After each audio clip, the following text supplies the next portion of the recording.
Pues ahora sí, ya con los pies dentro, ya bien entrados en lo que es el inicio de nuestra temporada 16, nuestro 16º año de transmisiones, después de una hermosa y fascinante, emocionante celebración que tuvimos anoche a través de ese programa en vivo. Gracias a todas las personas que se conectaron y que participaron. Y si no viste ese programa de celebración para celebrar los 15 años de Semillas para la Vida, te invito a que lo veas. Está interesante, está divertido. Lo puedes encontrar en nuestros canales en YouTube y en Facebook Watch. Veía en la página de noticias del Vaticano, news.va, una que me llamó mucho la atención, que tiene que ver con Nueva Zelanda, donde se ha aprobado una ley que permite la muerte asistida, es decir, la eutanasia.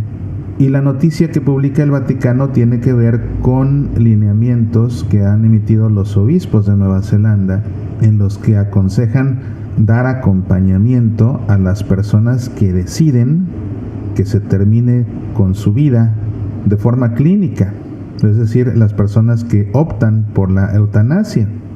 Aun cuando esta ley ha sido aprobada en Nueva Zelanda, la Iglesia Católica de Nueva Zelanda, por supuesto que no será parte de ello, de manera que en los hospitales y en las clínicas de Nueva Zelanda no habrá eutanasia, no se ofrecerá este servicio de muerte asistida.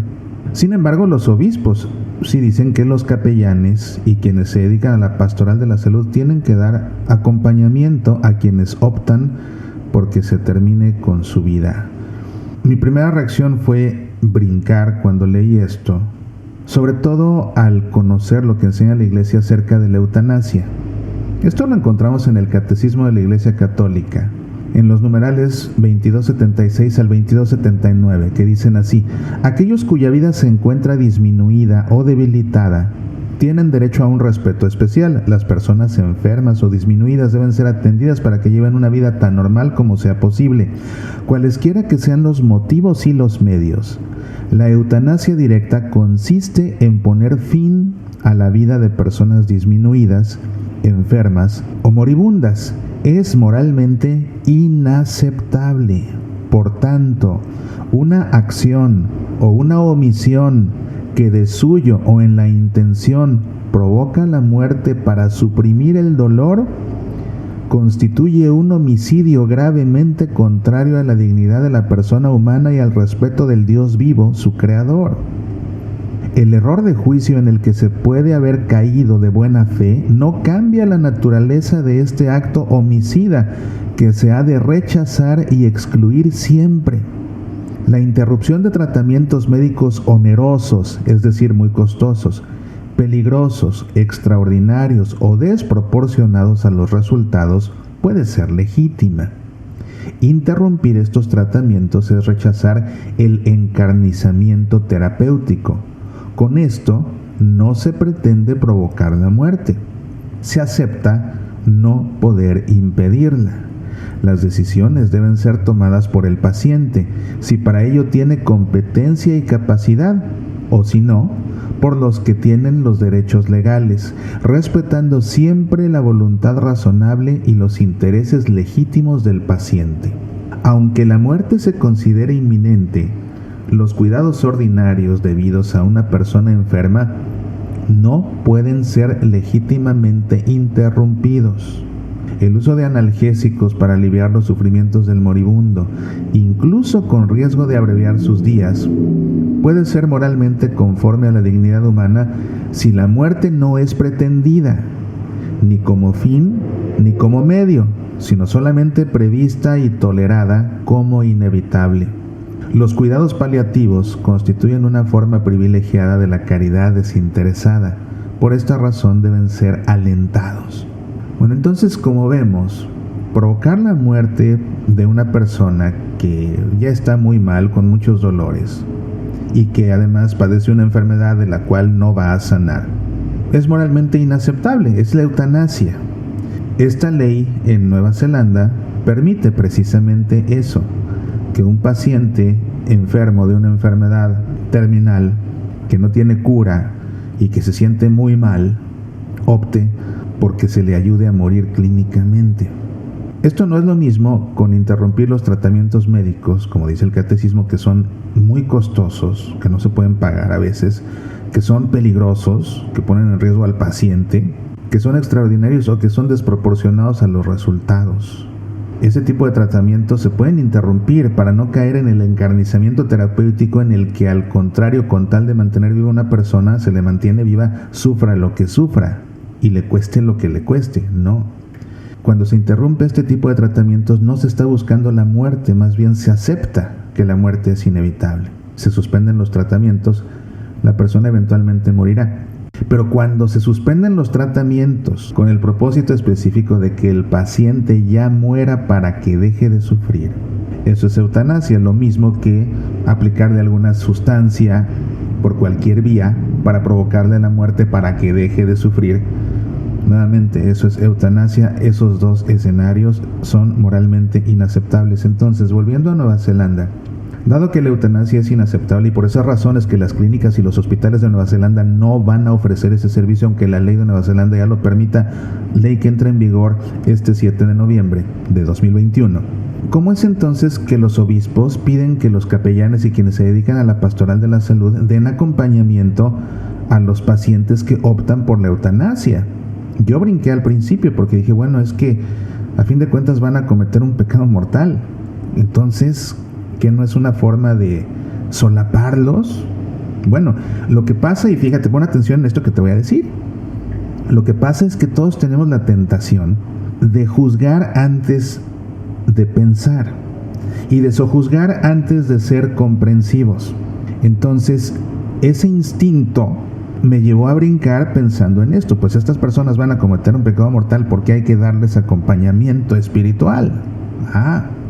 Pero cuando se reflexiona esto con la óptica cristiana, nos damos cuenta entonces de que los obispos están pidiendo que los capellanes y los que se dedican a la pastoral de la salud le den acompañamiento a quienes deciden que se les practique la eutanasia por cuestión de caridad, porque la Iglesia es compasiva.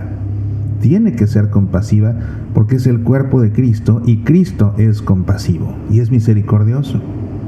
Y puntualizan los obispos dar acompañamiento espiritual a alguien que ha expresado su deseo de morir bajo asistencia.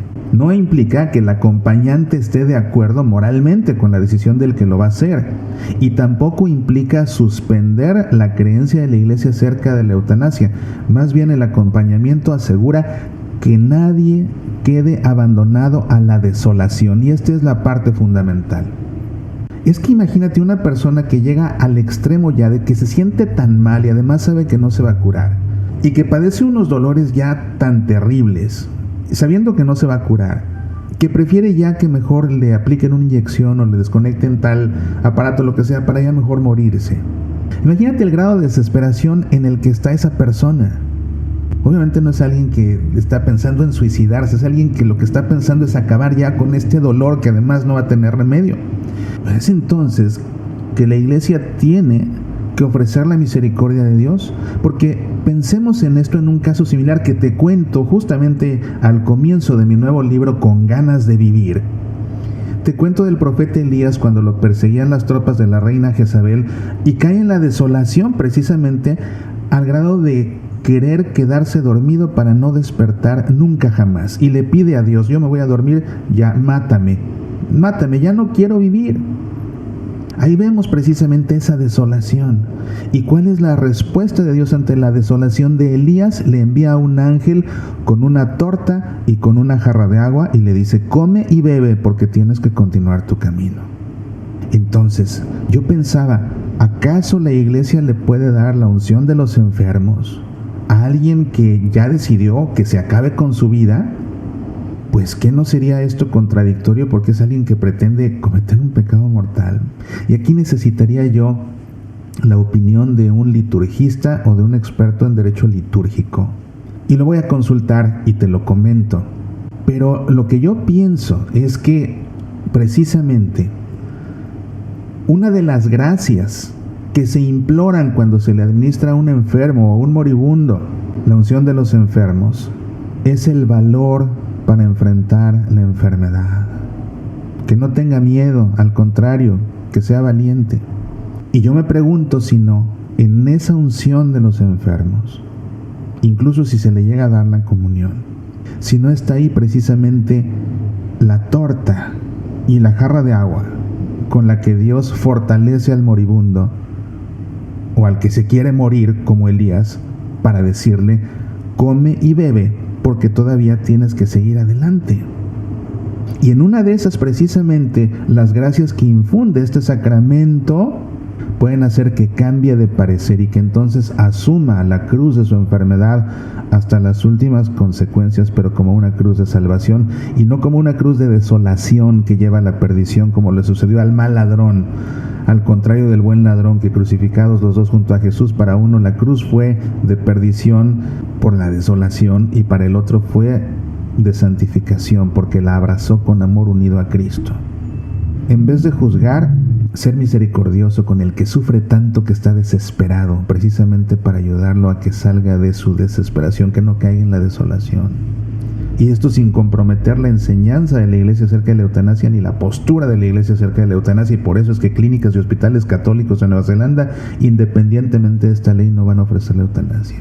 Pero qué importante me parece esta enseñanza de misericordia, en vez de juzgar, y entonces dejar al que me parece un pecador abandonado a su suerte. Y mira que, como tantos humanos, mi primera reacción fue de juzgar antes de analizar, de sojuzgar antes de ser misericordioso. Pero ya una reflexión a la luz del Evangelio me lleva a concluir lo que estoy compartiendo contigo. Aprendamos todos a ser misericordiosos antes que a juzgar, a ser misericordiosos con aquellos incluso que toman decisiones que definitivamente son contradictorias al amor de Dios. Quizás son ellos los que más necesitan de la misericordia nuestra, porque como miembros de la Iglesia, a través de nuestra misericordia es que pueden ellos llegar a percibir la misericordia de Cristo Jesús. Mencionaba mi nuevo libro, Con ganas de vivir. Te recuerdo que está disponible en edición digital para Kindle, lo mismo que en edición impresa en Amazon y a través del sitio oficial del libro, semillasparalavida.org/Con ganas de vivir. Es una serie de reflexiones que te ayudarán a caminar por la vida sin perder la brújula y conservando la paz. Me dará mucho gusto que lo leas. Se ha convertido en un bestseller instantáneo en Amazon desde su primer día de publicación. Con ganas de vivir. Me dará mucho gusto que lo leas tú también. Soy Mauricio Pérez. Estas son Semillas para la Vida.